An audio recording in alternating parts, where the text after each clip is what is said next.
My God, these projects take so long.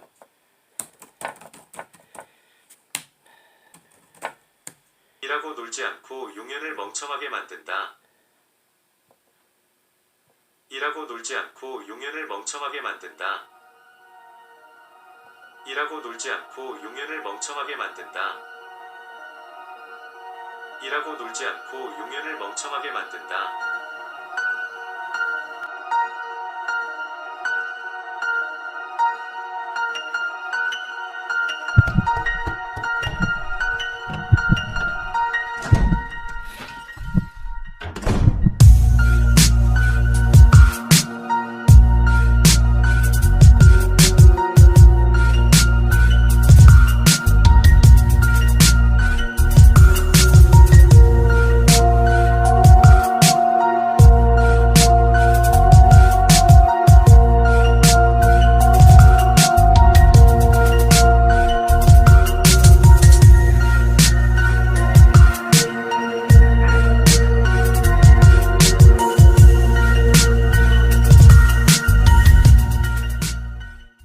What's going on, guys? Welcome to 31 Days of Horror. I am Morgan Film Fan. Let's jump into some scares. Sorum is a film that came out in 2001, and this is my first foreign film of this 31 Days of Horror. Now, I love my foreign cinema, and this one is from South Korea. This is the directorial debut of the director. I'm not going to be pronouncing names on this because I just will not be able to. But this is not like a huge straight up horror. It's definitely very dramatic as well, as Korean cinema tends to be. And it's very, very slow burn. It is a 2 hour film.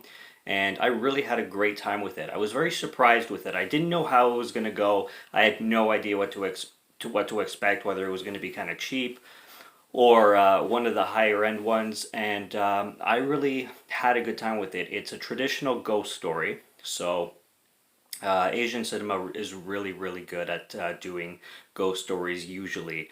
They come out with some really good ones. And this one, like I said, it's on the slower burn side, but if you can stick with it, it's really well done. So what we have going on here is we have this guy who moves into this pretty scuzzy building, and he's just moves into room 504, and apparently there was a murder 30 years prior in room 504. Now he meets this woman who's in an abusive relationship. She works at the 7-Eleven in the neighborhood, which is actually called 7-Eleven, funny enough, even though everything else in the movie is in Korean names. They actually call it 7-Eleven, which was kind of interesting. I didn't know that. And she works there, and her husband basically just takes all her money and beats her all the time. And he forms this relationship kind of with her. It starts off as a friendship. He's a taxi driver, so he'll drive her home every once in a while. There's also this other character in the building who's an author. He's basically the stereotypical alcoholic author who decides to investigate into this room. And the main character and him also start making friends and kind of getting along kind of thing. This guy discovers that he's an orphan, and slowly he's starting to wonder why he's connected to so many people in this building. And there's a lot that unravels, and a lot of it is going to be spoiler talk, so I don't really want to get too much into what happens, especially with reveals and like the whole building 504. It's like 237 in The Shining. Like everything is so wrapped around that room that it makes for a really, really interesting story.